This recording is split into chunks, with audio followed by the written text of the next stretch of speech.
Señores, muy buenas tardes con todos. Bienvenido a este encuentro nacional de la mecatrónica automotriz. Gracias a los organizadores por invitarme una vez más y gracias a ustedes por estar presente aquí en el evento importante nacional de nuestro país. Caballeros, el tiempo es corto, vamos a ingresar con el sistema de inyección electrónica automotriz que nos toca hoy día para iniciar la ecomecánica. Mañana estamos con el multiplexador de Cambus y pasado mañana estamos con las funciones de mecatrónica automotriz en general. Bien, vamos a tocar lo que es el sistema de inyección electrónica, simplificando los tiempos, simplificando el diagnóstico y el porqué, las fallas que se generan en cada uno de los vehículos por modelo, digamos en este caso, por defectos de los componentes, etcétera, etcétera, ¿no es así? Bien, entonces vamos a iniciar con un diagnóstico básico. Un diagnóstico básico significa, ¿qué significa? Sistemas de alimentación de combustible de primera generación y fallas características. Ok. Bueno, estamos observando nuestro gráfico que siempre acostumbramos a graficar para nuestros alumnos. El sistema de alimentación de combustible por principio se comunica desde la unidad de control o computadora, ¿no? ¿Cómo así? Simplemente el microprocesador va a recibir la señal del sensor de revolución de motor o sensor CKP. ¿Para qué? Para que se active la bomba. Pero es decir, de acuerdo a la generación. Los vehículos de primera generación solamente ponemos en ignición, contacto, nada más, y automáticamente se activa la bomba por 8 o 10 segundos. Eso mucha gente lo sabe seguramente, ¿no? Pasaron los años, unos años adelante, mayormente a partir de 2005, 2008 en adelante, ya ese tiempo que se activa la bomba en forma temporizada ya quedó de lado. Solamente va a arrancar la bomba, se va a activar la bomba cuando ponemos en marcha, porque recibe la señal del sensor CKP, el microprocesador, y automáticamente lo va a activar a la bomba a través de relé. Listo, ahí vamos simple. Entonces tenemos dos opciones, de primera generación y segunda generación. Bien, los de primera generación está conformado por un regulador de presión de combustible. Bien, y lo de segunda generación, mayormente el regulador está incorporado dentro de la bomba. Lo vamos a ver ahora. Entonces, señores, aquí, vayamos simples las cosas. Cuando nosotros ponemos en marcha el motor, en muchos casos, pierde potencia el vehículo. Una o la otra se apaga y arranca, o después de largo rato de haber funcionado el motor, se apaga y arranca, o pues genera mucha mezcla rica, demasiado combustible. Entonces, ¿qué es lo que pasa? Nosotros, mis queridos participantes en este caso, o algunos alumnos que estoy viendo acá, grandes amigos que han viajado de la provincia, un abrazo a todos, han viajado para llevarse algo, digamos, a casa de las informaciones técnicas. Bien, entonces, señores, les explico.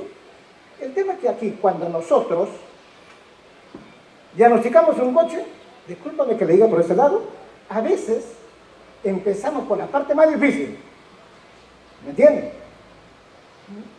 Pierde fuerza el vehículo, o tiene mezcla rica, o se apaga de vez en cuando. Ok. Si pierde potencia el motor, obviamente que seguramente que tiene poco combustible, o hay falla de sensor cigüeñal, bueno, cualquier sensor, etc. Pero si nosotros empezamos a diagnosticar un coche en forma ordenada, seguramente que vamos a triunfar. ¿Cómo vamos a triunfar? Primero, pongamos el manómetro de presión de combustible, ¿ok? Para descartar en forma general todos estos elementos. Todos. ¿Por qué? Porque si la bomba pierde presión, automáticamente nosotros, ¿qué va a pasar? Va causar mezcla rico-pobre. A ver, ¿quién me contesta algunas preguntas? No está autorizado en el DAM, pero yo me ofrezco a regalarle media beca. ¿Ok? ¿Quién me contesta algunas preguntas? Con coherencia, obviamente, ¿no? ¿Bien? ¿Ok? ¿Qué pasa si ¿qué pasa si el sistema causa mezcla pobre? Muy baja, grande, muy baja. Listo. Entonces ya estamos pensando por qué combustible. Si tenemos mezcla rica, ¿qué es lo que está pasando? La presión de combustible está muy alta. ¿Cuánto es la presión casi estándar, digamos? 3.3 bares, ¿no? 2.8 bares es cuando el vehículo es de primera generación que posee su sensor de presión de combustible, su sensor o regulador de tensión, regulador de presión de la bomba. Entonces, es muy diferente cuando tenemos una bomba de combustible ya como regulador incorporado internamente. Entonces, hay dos opciones. Cuando la bomba se encuentra como regulador incorporado, tenemos 3.3 bares, mayormente en un motor, 1.2, 1.6, 1.8, 1.2, 1.5, etc. Cuando ya tenemos un motor de 3.0, 3.5, estamos en 3.5, 3.7 bares, un poco más arriba, y así sucesivamente. Entonces, partamos por base, 3.3 bares, listo, perfecto. Si tiene regulador externo, pues vamos a contar nosotros con esto,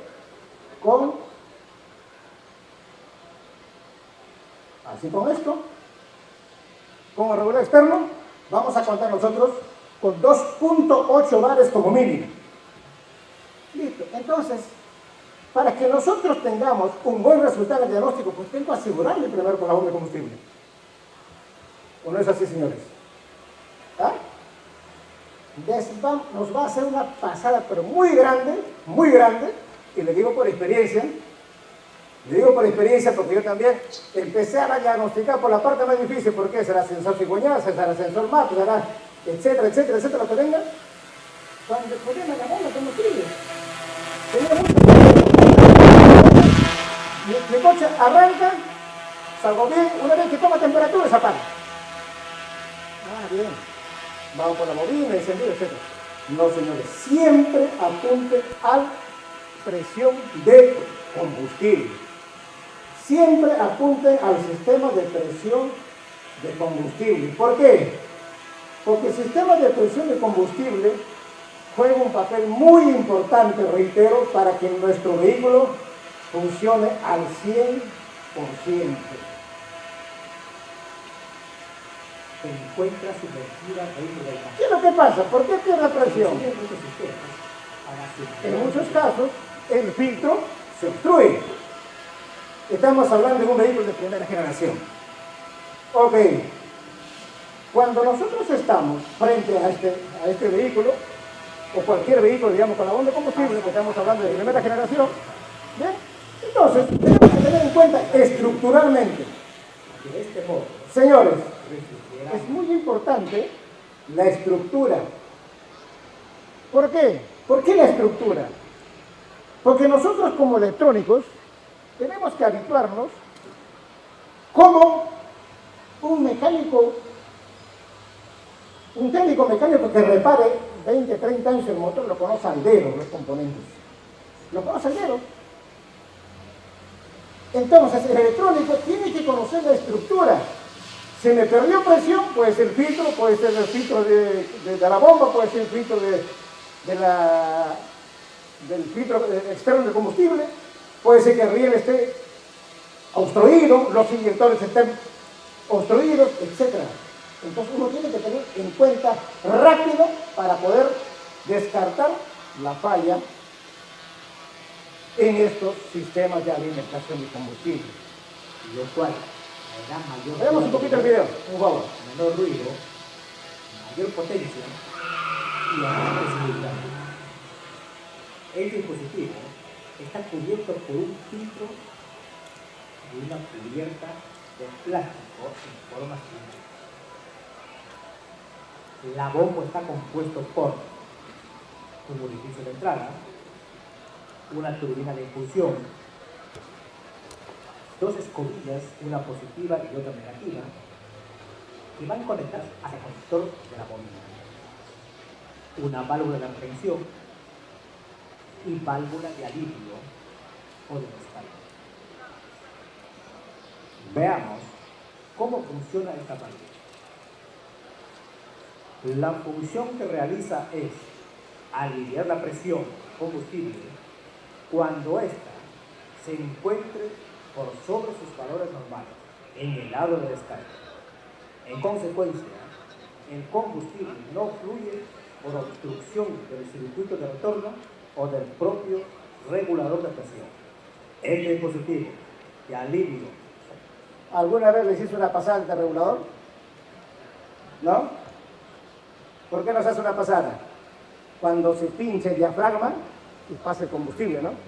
Y nos buscamos la falla como locos, buscando por un lado, otro lado, que la mezcla rica.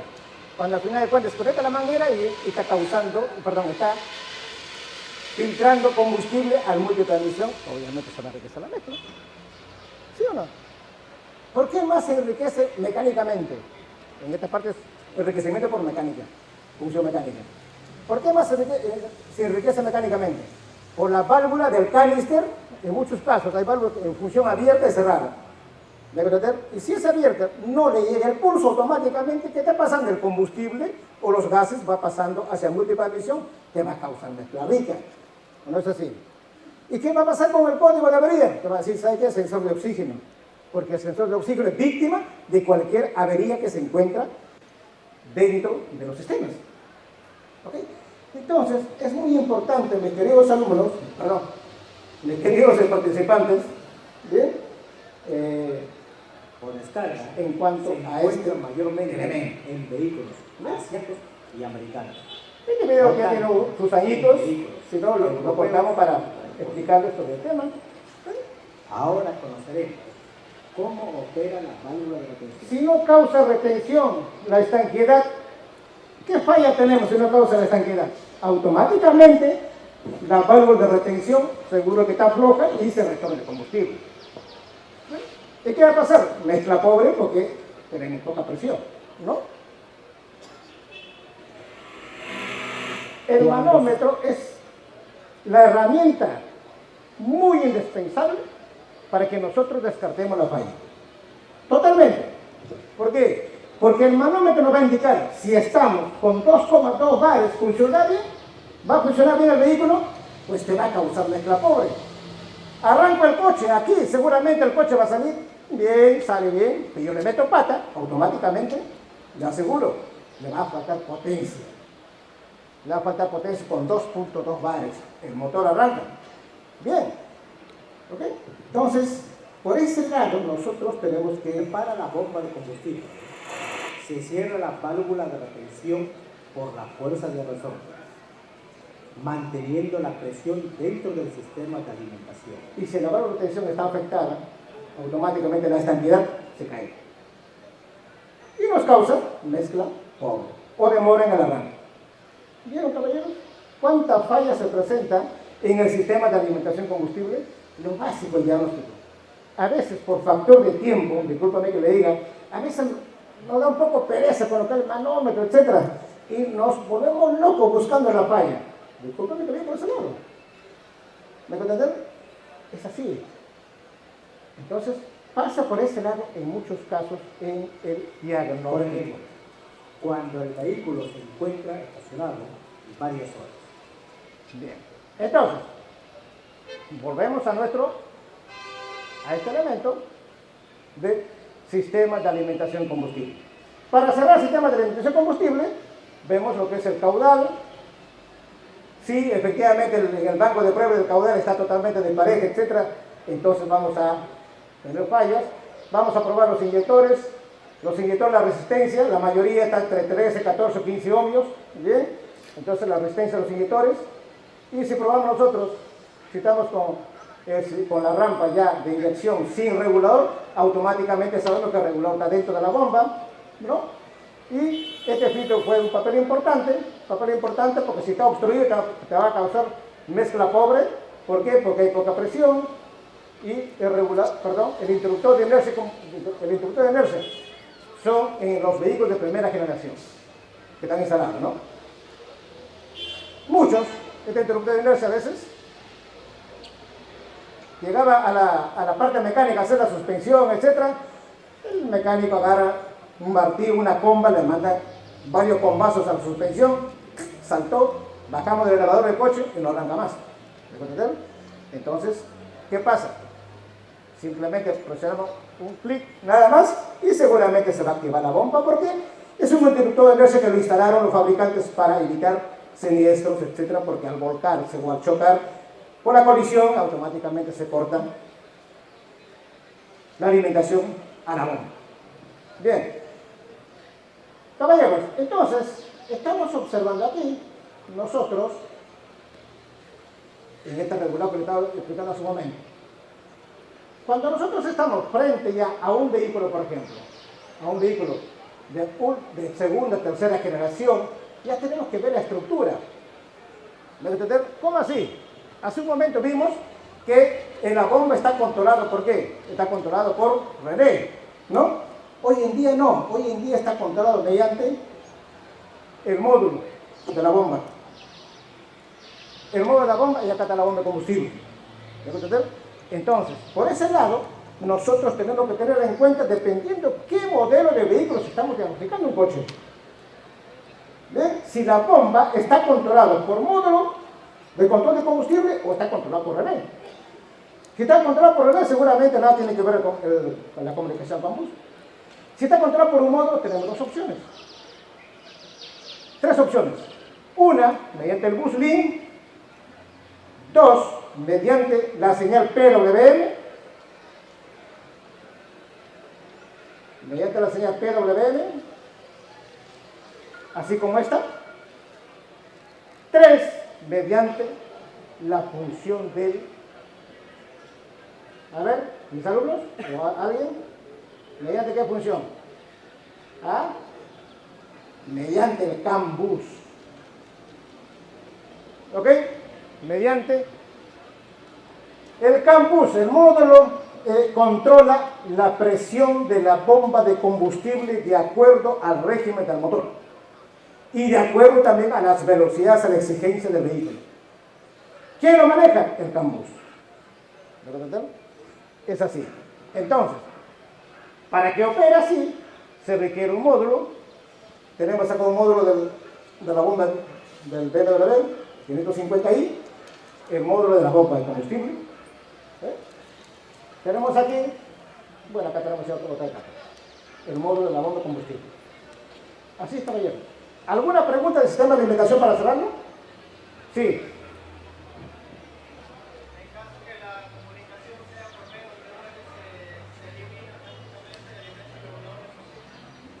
¿Es regular de presión? Efectivamente. Se elimina, efectivamente. Porque ya controla la presión. Perdón. Está bien tu pregunta, gracias por la pregunta. Hay dos opciones. Una, los vehículos de primera generación hasta 2010, BMW, o Mercedes-Benz, etc., trabajan con PWM, pero posee regulador de presión. Los que ya trabajan mediante el CAN bus, sí no poseen regulador de presión. ¿Ok? O mediante bus link. Así es. Pero con PWM, Ford, por ejemplo, no posee regulador, pero sí tiene PWM. Entonces, tengamos esa opción de conocer la estructura. Por eso es que es importante trabajar mediante base de datos, caballeros. ¿Bien? Ok. Listo, vamos acá. Este es el famoso sensor de refrigerante. Pregunta de la bomba de combustible, todos, todo perfecto, ¿no? Entonces, discúlpame que diga, cuando hagamos, algunos seguramente ya lo conocen, a ver lo que es la alimentación de combustible, etc. Precisamente, algunos de repente están empezando recién, pero es una recomendación, siempre empecemos por lo básico. ¿Bien? Por lo básico. Ahora vamos a ver el por qué por lo básico. Aquí tenemos sensor de temperatura refrigerante. En muchos casos, También nos confundimos con las fallas. Perfecto. ¿Qué hace el sensor refrigerante? Simplemente es un termistor. El 99% es del tipo NTC. Significa que a mayor temperatura desciende su resistencia y también su voltaje. Perfecto. Nada más. Simple. Entonces, este elemento va a operar seguramente de acuerdo a su estructura. Este es un sensor refrigerante del tipo NTC que estamos observando gráficamente. ¿Y cómo vamos a efectuar su diagnosis? Sí, su diagnosis mediante el multitester. ¿Cuál es el valor de este elemento? Con este voltaje 0,8 a 95 grados, a ver, aquí va la media beca. ¿Qué vehículo posee 0,8 voltios a 95 grados? Aquí va la media beca. Vamos. ¿Qué vehículo posee 0,8 voltios a 95 grados? ¿Ah? Le hago más fácil. ¿Eh? El Toyota a 95 grados, ¿en qué voltaje está administrando? O mejor dicho, en Toyota, ¿en qué voltaje? En Toyota, de acuerdo a su voltaje del sensor refrigerante, la unidad de control suministra el tiempo de inyección y también al electroventilador. ¿Lo puedo entender? Bien. ¿En qué voltaje está arrancando en Toyota? 12 voltios. No. El sensor refrigerante, ¿en qué voltaje? Buenas tardes. Si hablamos del vehículo, normalmente funciona con 12 voltios 24, pero si nos referimos a lo que es, sería de 0.8 voltios, ¿no? 0.8 voltios. Sí. ¿En Toyota? Sí. ¿Un Toyota Yaris, por ejemplo, un Corolla? También. Bien, gracias. Caballeros, escuchen este. En Toyota, la resistencia y el voltaje es lo más bajo que existe, en 0,35 voltios. Bien, discúlpame que le diga posicionado este señor. En Nissan es este voltaje, 0,7, 0,8, etc. ¿Verdad? Entonces, caballeros, escuchen este. Es muy importante conocer los valores para nuestra diagnosis. ¿Bien? Para nuestra diagnosis. Sé que estás en el tema, ¿disculpe tu nombre? Moisés. En la próxima te hago otra pregunta y quiero que te vayas con un mega beca aquí. ¿Está bien? Gracias. Entonces, así es, caballero. Los valores es importante. Ahora vamos a ver, que no nos gane el tiempo. ¿Bien? Para que nosotros nos habituemos a la estructura, vamos a tener siempre en la cabeza el coeficiente lambda. El coeficiente lambda. ¿Por qué el coeficiente lambda? El coeficiente lambda, para que la computadora controle al motor, se requiere 14.7 de aire por 1 de combustible. Eso lo conocemos cuando hacemos los pininos en la mecánica, ¿no es así? Ese es el coeficiente lambda. Entonces la computadora va ajustando para que trabaje 14.7 a 1. Va ajustando. Y ese ajuste lo hace mediante el lambda, a 1. ¿Me voy a entender? Entonces, nosotros tenemos que conocer al dedo también cómo opera lo que es. Si no tenemos los gases, pero por lo menos gráficamente lo tengo que tener en la cabeza para que mi diagnosis se realice en forma rápida. ¿Cómo así? Si el HC se toma lectura en ppm, parte por millón, 250 partes por millón, que está en todo valor, CO es el monóxido de carbono, 0,5% con el sensor de oxígeno planar, no banda ancha. El de banda ancha es más abajo. Bien, el de banda ancha ya tenemos la emisión de gases casi 0.00. ¿Listo? Vamos acá, el CO2 tenemos el dióxido de carbono, mínimo 14, máximo 15%. El oxígeno 2.5 y el resultado de todos los gases nos tiene que dar el coeficiente lambda igual a 1. Si nosotros tenemos mezcla rica, pues estaremos en el lado negativo. Si tenemos mezcla pobre, estaremos en el lado positivo. Así, caballeros. Simple. El tema, nosotros tenemos que conocer, reitero, la estructura. Bien, el por qué. Ok. Vamos acá. Este es un modelo antiguo ya, Volkswagen, por ejemplo, que tenemos dos terminales para la eco del motor y dos terminales para el tablero, ¿no? Bien, acá tenemos que estamos ya notificando la resistencia, 2.2 kilómetros, y a los 25 grados, entre 200 y 300 ohmios, sí, efectivamente. Y el sensor de refrigerantes cumple un papel importante, ¿para qué? Para que la computadora suministre la inyección de acuerdo a la temperatura, va a aumentar la inyección, el tiempo de inyección y va a activar el ventilador. Básicamente en un modelo de primera generación, pero ya en un modelo de segunda generación no está operando así, señores. No está operando así. Acá tenemos el modelo antiguo, ¿bien? Y aquí tenemos ya en los vehículos de última generación. Si yo tengo un vehículo Nissan, por ejemplo, puede ser cualquier modelo de Nissan, lo que venga, de los últimos modelos, entonces yo tengo que captar esta estructura. ¿Cómo así? ¿Ok? Esto ya lo tenemos que conocer como la palma de la mano, lo que nos estamos dedicando a la parte automotriz, ¿no es así? ¿Ok? El OBD, el conector del OBD. Perfecto. Entonces, señores, el sensor refrigerante sigue enviándole la misma información hacia la unidad de control, como cualquier termistor común y corriente, y la unidad de control, mediante su drive, controla la inyección, de acuerdo a la temperatura, ¿no?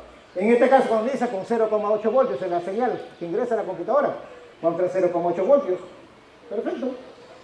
Cuando llega a 0,8 voltios, el tiempo de inyección se aproxima a 2.2, 2.3, 2.5 milisegundos, dependiendo de la cilindrada y la programación del software de la computadora. Entonces, va por este lado. Escuchen esto. Cuando ya estamos frente a un vehículo, el sensor refrigerante controla al electroventilador, pero mediante el CAN bus. ¿Me entienden? Mediante el CAN bus. ¿Cómo así? Simplemente, repito, el sensor refrigerante le entrega la información a la computadora, al microprocesador, procesa, controla la inyección. Ahora, llegó a los 25, 97 grados, le manda la información al transmisor, que es un transceiver. Lo transmite la información por CAN bus. ¿A quién lo transmite? Al IPDM. ¿Quién lo recibe? El receptor, que es un transceiver. ¿El receptor qué hace? Le entrega la información al microprocesador. ¿Para qué? Para hacer activar el electroventilador en velocidad baja. ¿Me voy a entender? Si por A o B toma más temperatura, pues le va a decir también la información mediante el bus de datos, le va a llevar la información al receptor, le informa al micro, lo va a hacer activar a relé de alta para que se active de alta. ¿Me invitan?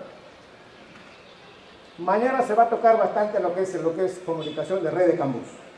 Pero estoy informando de que, señores, esto ya tenemos que conocer así, como la palma de nuestra mano, para que nosotros nos desenvolvamos como buenos técnicos dentro del campo de trabajo. ¿Alguna pregunta antes de avanzar? Por ahí creo que la señorita va levantando la mano a sus datos. Sí. Buenas tardes a todos. La consulta es lo siguiente, ingeniero. En el tema de maquinarias pesadas o vehículos pesados, el voltaje es igual, similar, diferente. Bien. Está muy buena tu pregunta. Se diferencia en cuanto a en primer lugar, si yo estoy frente a un camión, vamos a poner a un Gino es muy bajo, digamos, para explicarlo. Un Scania, por ejemplo, vamos a poner. Bien, un Scania y tenemos un General Motors, un GMC. Bien. Entre el Scania y GMC se va a diferenciar en su control de temperatura y eso lo va a realizar mediante el escáner. La mayoría de los escáneres, los camiones, lo vamos a analizar mediante el escáner, lo va a entregar el parámetro en voltaje y también en voltaje y también por grado de temperatura. Si por ahora tenemos falla, tiene su esquema. El escáner tiene la gran ventaja por ese lado, lo que no tenemos en los escáneres de gasolina. Entonces tenemos el parámetro dentro del reglamento.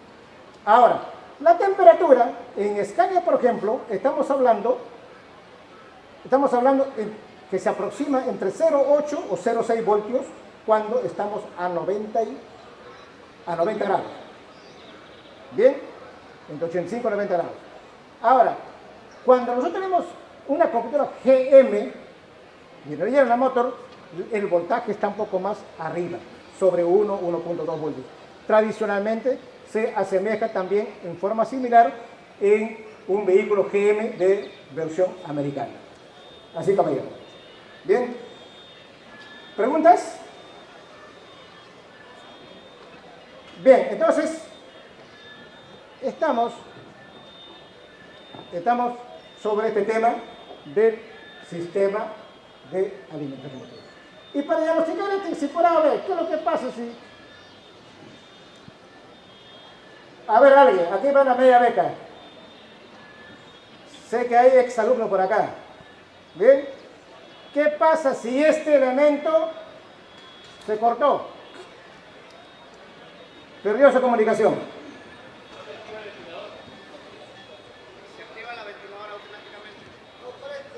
¿Me permite un favor, tú eres tan amable? Sí, ¿tu nombre? Sergio Sánchez. Isabel Sánchez, ¿perdón? Sergio Sánchez. Héctor Sánchez. Sergio. Sergio Sánchez. Bien, Sergio.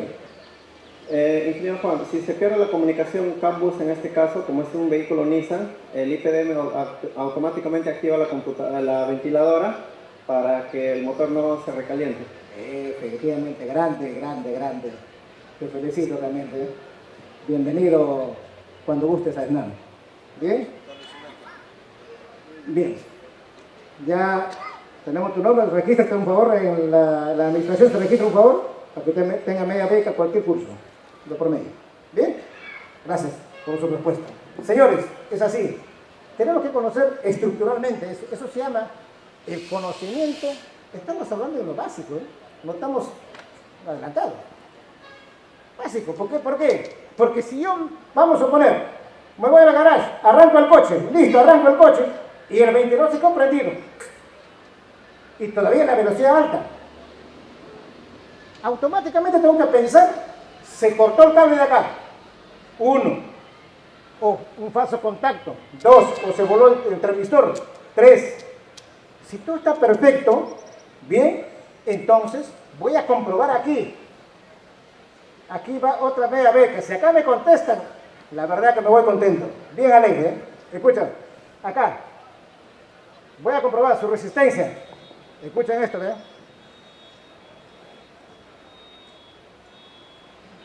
Su resistencia, 60 ohmios. Bien, perfecto. Si me marca 120, obviamente que está abierto un circuito, por eso es que se activa el ventilador. Listo. Acá tengo otro.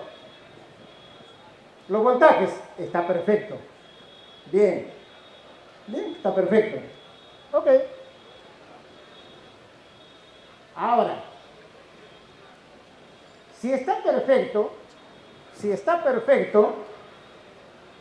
¿dónde está la falla? ¿Cómo descarto? No soluciones, ¿cómo descarto la falla? A ver.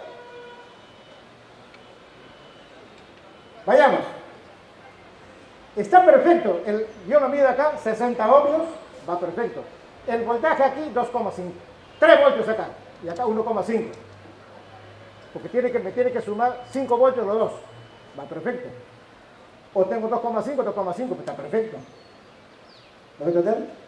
Pero sin embargo el ventilador está prendido. Prueba sensor refrigerante, está perfecto. A ver. ¿Probar la cantidad de cable? Sí, la forma de descartar la falla es rápido.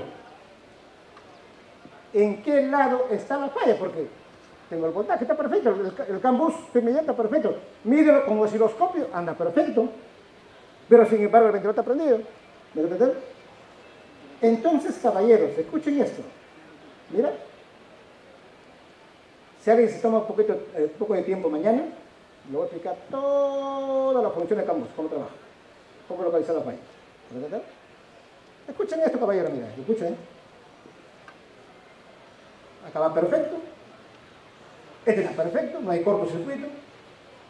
Acá anda perfecto. Entonces tengo que hacer la prueba individual. ¿Me dejo entender? Por ahí tengo un video con un alumno. ¿Cuándo ha sido el día? Jueves, miércoles, creo que tuvo una falla. Profe, me dice, ¿sabe qué? Tengo un problema. Listo. Le indiqué, hace esta prueba, tal, hace esta prueba. Y grabando ese video, porque lo voy a llevar a Expo Mecánica, y va a ser un orgullo para mí. Si lo solucionaste. Listo. Me grabó un video y lo tengo. Es un orgullo que mis alumnos solucionen sus problemas, etc.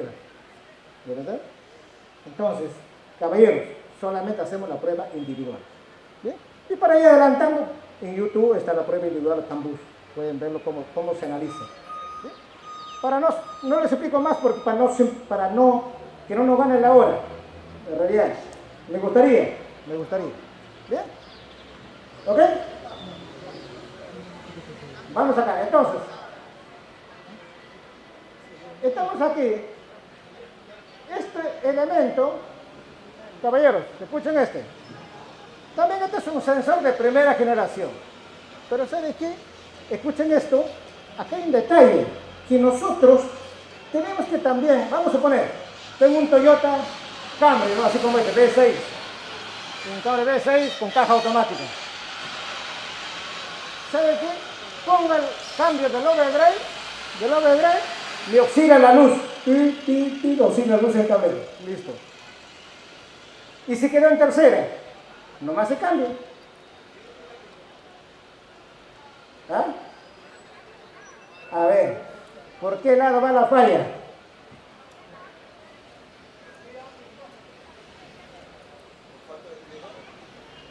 Puede ser falta de tierra, pero mucho más preciso. Puede ser falta de tierra, pero mucho más preciso. Escuchen, caballero. Acá tenemos al TPS. ¿Está bien? El TPS simplemente es un potenciómetro, resistencia variable, etc. Se encuentra con 3 cables o 4 cables. Listo. Si tiene 3 cables, solamente es un potenciómetro. Si tiene 4 cables, la mayoría tiene interruptor en la parte interna. Entonces hace función de potenciómetro y hace función de interruptor. ¿Perfecto? Pero acá hay un detalle. ¿Por qué lo graficamos para nuestros alumnos esto? Le ponemos acá la unidad hidráulica de la caja para que se le quede grabado a nuestros alumnos. Nosotros luchamos que nuestros alumnos lo manejen estructuralmente las fallas.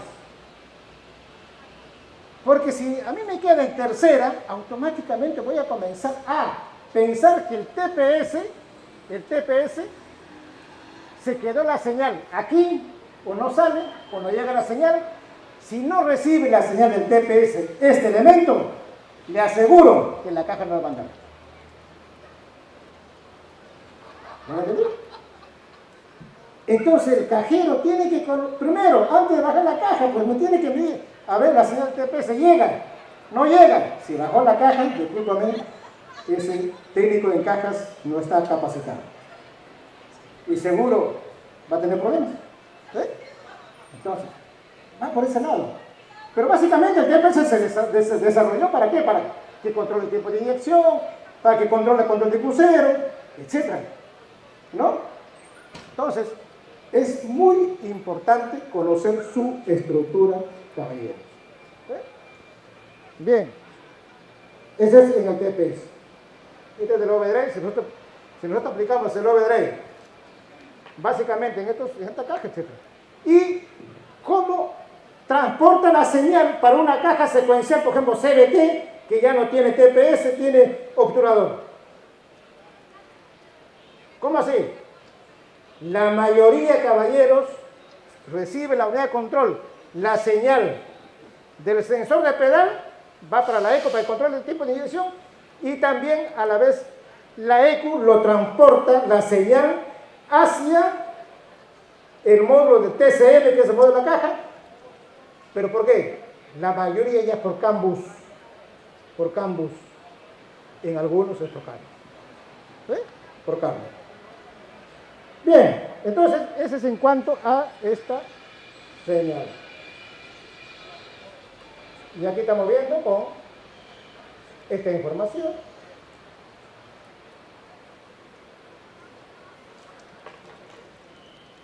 Acá tenemos en esta imagen lo que es el sensor MAP. Caballeros, el sensor MAP cumple una función muy imprescindible. ¿Para qué? Para que controle el tiempo de inyección, el avance de encendido, la presión atmosférica, pero va a depender el buen comportamiento del motor. ¿Me puede entender? ¿Por qué? El sensor MAP al principio está operando mediante la depresión o el vacío del motor. Entonces, cuando nosotros tenemos en un sensor MAP, escuchen esto, aquí, en la costa, 2.2 voltios, ¿qué está pasando? ¿Está bien? ¿Estará bien? Pues no está bien, discúlpenme que diga. Con 2.2 voltios, para mí, se está convirtiendo en una herramienta el sensor MAP. Entonces, si está en el bacómetro, mediante el bacómetro va a tener seguro 28, 25 pulgadas de mercurio, que están dando mal el motor, cuando deberían dar 18, 20 pulgadas de mercurio. ¿Ok? ¿Me entender? Entonces, lo que tenemos que nosotros, al sensor MAP, es medirle. Sí, 1.20 voltios donde debe estar correcto, donde debe estar dentro de ese valor. ¿Me entender? Entonces, señores, si por ahora el sensor MAP aquí nos funciona 2.2 voltios, 2.5 voltios, 2 voltios, el 95%, escuchen esto, el 95% tenemos problemas mecánicos. ¿Fuera punto? Otra, motor descompresionado. Otra, el múltiple de admisión fisurado. Bien, ¿por qué? Porque varió la depresión, el vacío del motor. La depresión. Así de esa forma vamos a analizar rápido. Para que nosotros tengamos una buena lectura es 1.20 voltios. En la mayoría, si es un GM, por ejemplo, es 1.4, 1.5, etcétera, sucesivamente, pero no más de 1.5 hacia adelante. Con 1.5 hacia adelante, caballeros, califíquenle que algo anda mal. ¿No me entienden? Bien, entonces, vamos por ese lado. Nosotros tenemos que... Acá tenemos el MAP con temperatura de aire. Cuando tiene 4 cables tiene temperatura de aire y temperatura de aire a 20 grados, 2.20 voltios en la mayoría de los vehículos, excepto Ford, Chevrolet en algunos, etcétera, sucesivamente varía en 3.3, 3.2 o Ford con computadora ES4, ES5 nos está midiendo 37.000 voltios o 37 kilovoltios. Bien. Entonces, vamos acá. Tenemos aquí, diagnóstico fue característica general del sensor de oxígeno. En cuanto al sensor de oxígeno, nosotros, ¿alguna pregunta antes de pasar al sensor MAP? ¿Alguna pregunta? Sí. Sí, caballero, le escucho. Por favor. Disculpe, me pregunta, los cables de la entrada del sensor MAP con la temperatura si se desgastan y hay un cruce entre dos cables, ¿qué pasa? ¿Qué efectos tiene el motor? Bien. Perdón.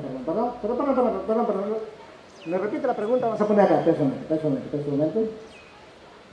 Acá tenemos. ¿Me repite sobre esta imagen? A ver. Ya, digamos que los cables de alimentación del sensor MAP con la temperatura se desgastan y se cruzan, ¿no? Dos cables se unen. ¿Qué pasa con el motor? Muy buena tu pregunta. Gracias por la pregunta. ¿Cuál es tu nombre? Alex. Alex. Bien, Alex. Escúchame. Por principio, caballeros, Cuando ustedes tienen 5 voltios en un sensor, ¿de qué lado se está dirigiendo? Desde el regulador de tensión de la computadora. Acá hay un regulador de tensión internamente. Bien, que mañana lo vamos a ya ver con las computadoras. Siempre analicen. No tengo 5 voltios. Sí, señor, puede ser que de aquí no tengo continuidad aquí, se cortó el cable, etcétera, sucesivamente. O si la continuidad está perfecta, entonces ya tengo que pensar en el regulador de voltaje de la computadora que no me está emitiendo los 5 voltios. 1. 2. La masa. Viene a la computadora a través de un condensador, ¿para qué? Para evitar la interferencia. Porque también yo lo conecto acá al chasis para trabajar, pero puede captar interferencia. Por eso es que lo instalan a través de un condensador internamente para que evitar la interferencia. 3.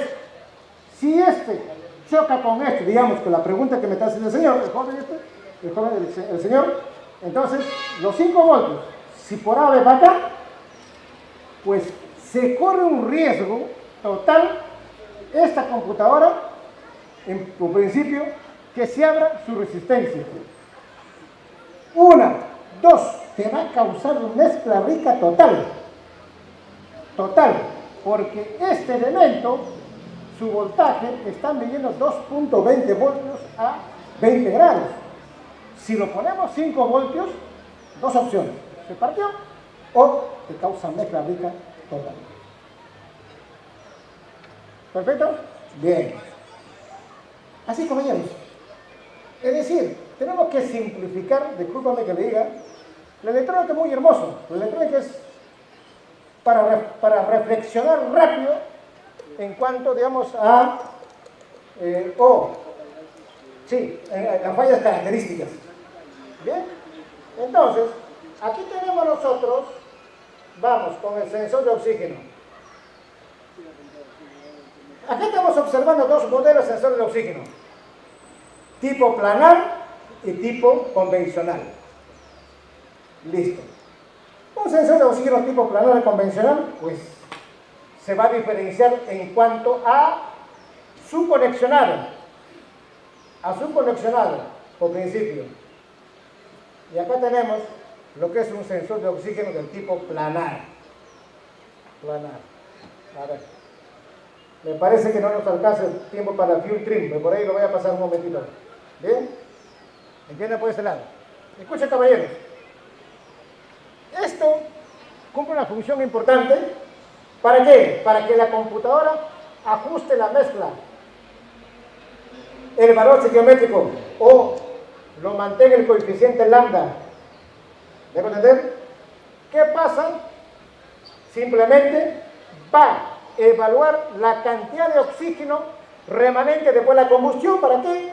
Para que la computadora, de acuerdo a la cantidad de oxígeno remanente por múltiples cables, va a suministrar el tiempo de inyección. ¿Ok? Entonces, señores, nosotros tenemos que interpretar básicamente por este elemento.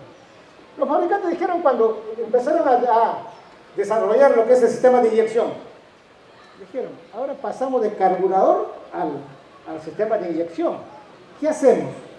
Sin el carburador ajustamos con un chicle, no sé, todavía hay muchos seguramente que lo conocen carburador, ajustamos, ¿no?, el ajuste del aire combustible, ¿no es así? Estamos ajustando el pase del aire, ¿no? Los fabricantes dijeron, ¿qué hacemos ahora? Ok, simplemente desarrollaron un sensor de oxígeno y es muy fácil. Cuando lo instalamos, aquí un sensor, este elemento te va a decir, si hay mayor oxígeno, pues que cause mezcla pobre, un poquito mezcla pobre. Si hay menor oxígeno, mezcla rica.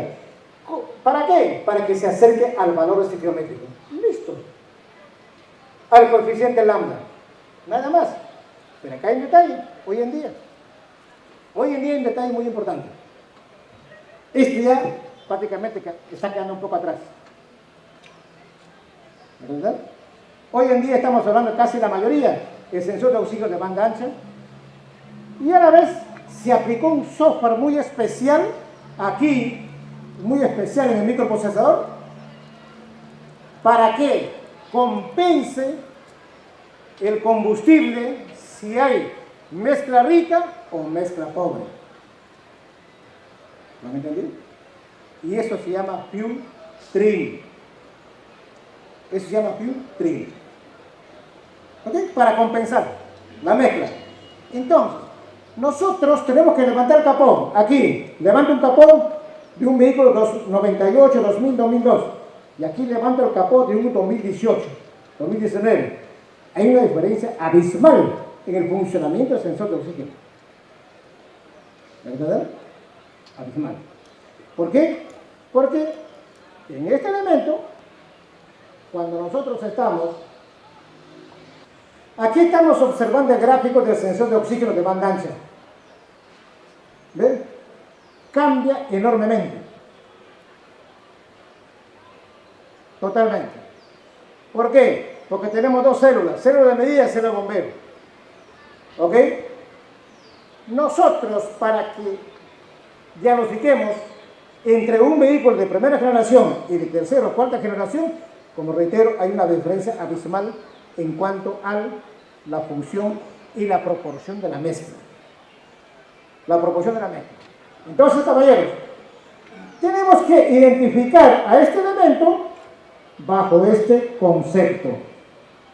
Estamos observando aquí en ese Toyota Land Cruiser que tenemos el short trim del banco 1, long trim banco 1, y short banco 2 y el long banco 2. Entonces, reitero una vez más, ¿de qué? Caballeros, el tema es lo siguiente, nos faltan los tiempos y estamos a próximo semana. Les explico, siempre tengamos en cuenta el short y el short, el long, antes de descartar cualquier diagnosis, porque nos va a ayudar enormemente el short trim y el long trim durante su diagnóstico. ¿Ok? Voy a subir un video de aquí 10 o 15 días aproximadamente, específicamente cómo diagnosticamos. Les invito. Yo creo que con Juan Sánchez González, con ese al último, o si no es la Argentina, lo van a tener. ¿Ok? Caballeros, ha sido realmente un placer estar junto a ustedes una vez más, después de este alejamiento por el mal que nos tocó, pero los felicito a cada uno de ustedes por su perseverancia, por su preocupación en buscar las ciertas capacitaciones y por lo menos una charla técnica. Para mí es una alegría estar frente a ustedes y un abrazo a cada uno de ustedes, mis queridos participantes. Gracias a todos. Gracias. Gracias.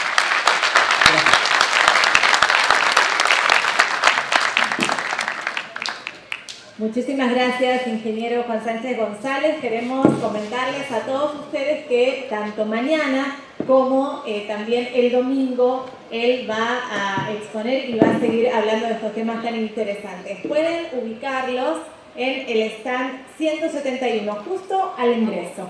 Al ingreso, allí se encuentra. A todos ustedes agradecerles nuevamente por su presencia. Esta ha sido la primera jornada de la 8ª conferencia técnica sobre actualización en mecánica automotriz. Hasta aquí llegamos por el día de hoy. Los esperamos mañana a partir de las 11 de la mañana, donde expositores nacionales e internacionales van a seguir brindándonos todos sus conocimientos.